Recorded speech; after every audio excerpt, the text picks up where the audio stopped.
Hello दोस्तों। आज की कहानी का टाइटल है माँ मुझे भी मेरी ननद की तरह सास से अलग रहना है। अगर आपकी भी शादी के बाद सास ने आपसे यही कहा हो कि ये घर तुम्हारा नहीं बस सेवा करने की जगह है, तो इस कहानी को अंत तक ज़रूर सुनिए। आज की कहानी आपको यह सिखाएगी कि बहू होकर भी अपने हक और अपनी खुशी के लिए कैसे खड़ा हुआ जाता है।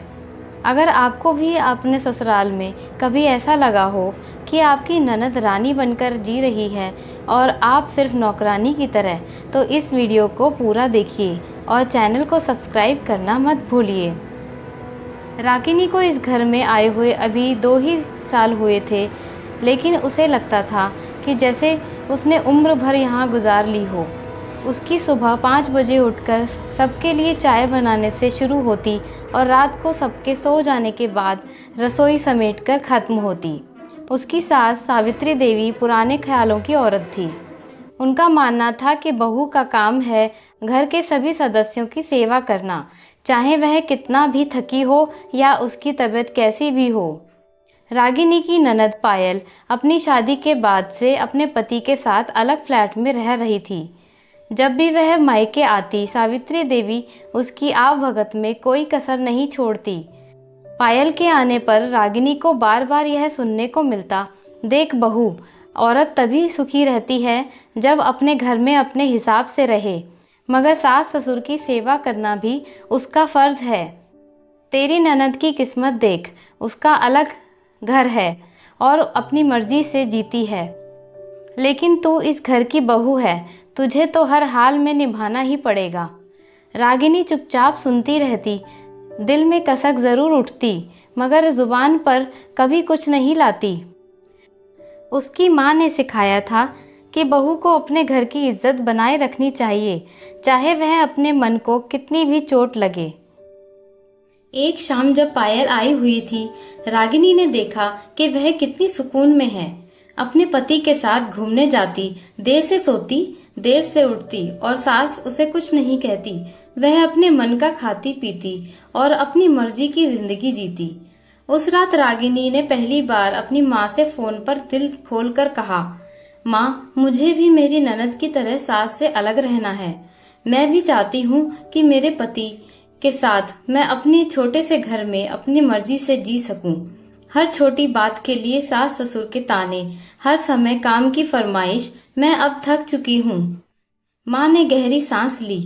बेटी, जमाना बदल रहा है। अगर तेरे पति तुझसे प्यार करते हैं और समझते हैं तो उनसे बात कर। अलग रहना कोई गुनाह नहीं है। साथ रहकर भी दिलों में दूरी हो सकती है और दूर रहकर भी इज्जत बनी रहती है। रागिनी ने बहुत सोचा, फिर एक दिन अपने पति रवि से बात करने का फैसला किया। रवि दफ्तर से थक कर आया था। रागिनी ने हिम्मत करके कहा, रवि, क्या हम भी पायल दीदी की तरह अलग नहीं रह सकते? मैं थक गई हूँ हर वक्त दबाव में जीकर। मैं चाहती हूँ कि हम दोनों अपने हिसाब से अपने छोटे से घर में सुकून से रहें। रवि चौंक गया। उसने रागिनी की आंखों में झांक कर देखा, जहां थकान के साथ एक गहरी चाह छुपी थी। रवि बोला, तुम सच में ऐसा चाहती हो? हाँ रवि, बहुत। रवि ने कुछ देर सोचा। ठीक है, मैं माँ से बात करूंगा। अगर तुम्हारा सुकून इसी में है तो मैं तुम्हारा साथ दूंगा। जब रवि ने अपनी माँ से बात की, सावित्री देवी का चेहरा तमतमा गया। हमारे जीते जी बहू अलग रहेगी, ये कैसे हो सकता है? न जाने आजकल की बहुओं को क्या हो गया है। घर को घर नहीं समझती। बहू को सास के पैर दबाने चाहिए, घर संभालना चाहिए। अलग रहकर क्या करेगी? रवि शांत स्वर में बोला, माँ, आजकल जमाना बदल गया है। अलग रहने का मतलब ये नहीं कि हम आपसे दूर हो जाएंगे। रागिनी ने भी कभी कोई गलतफहमी नहीं फैलाई, बस वह थोड़ा सुकून चाहती थी। आपसे इज्जत और प्यार कभी कम नहीं होगा। सावित्री देवी को बहुत बुरा लगा, मगर अंदर कहीं वह जानती थी कि उनका रवि गलत नहीं कह रहा, मगर उनके संस्कार उन्हें रोक रहे थे। कुछ महीनों के अंदर रवि और रागिनी ने एक छोटा सा फ्लैट ले लिया। रागिनी को लगा जैसे उसकी जिंदगी में कोई नई सुबह आ गई हो। वह सुबह अपने मन से उठती, घर को अपनी मर्जी से सजाती और अपने पति के लिए कुछ नया पकाने का मन करता तो बनाती। उसे अब किसी ताने का डर नहीं था। सावित्री देवी शुरू में नाराज रही, मगर धीरे धीरे उन्हें एहसास हुआ कि रागिनी अब भी हर त्योहार पर समय पर आती है, पैर छूती है, इज्जत करती है। अब जब भी वह अपने मायके जाती तो सावित्री देवी खुद कहती, देख बहू, अच्छा किया जो अलग घर ले लिया। तू खुश है, यही हमारे लिए सबसे बड़ी बात है। रागिनी अब अपने जैसी बाकी औरतों के लिए मिसाल बन गई थी। उसके मोहल्ले की औरतें जो हर दिन सास ससुर के ताने सुनती थीं, उससे राय लेने लगीं। रागिनी मुस्कुराकर कहती, हम बहुओं को भी तो हक है अपनी जिंदगी अपने ढंग से जीने का, मगर इज्जत और संस्कार कभी नहीं छोड़ने चाहिए। प्यार और दूरियां दोनों अपने अपने स्थान पर ठीक हैं। रागिनी की जिंदगी में अब सुकून था, अपने सपनों की जगह थी और अपने आत्मसम्मान की भी।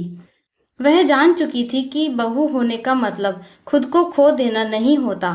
यह कहानी संकेत, मॉरल ऑफ द स्टोरी, यह कहानी दर्शकों को यह सिखाती है कि बहुओं के लिए ससुराल में सम्मान के साथ अपने अधिकारों के लिए खड़ा होना कोई अपराध नहीं है। अलग रहकर भी परिवार की इज्जत और रिश्तों को निभाया जा सकता है। वीडियो को लाइक करें, चैनल को सब्सक्राइब करें और अपने फ्रेंड्स के साथ जरूर शेयर करें। धन्यवाद।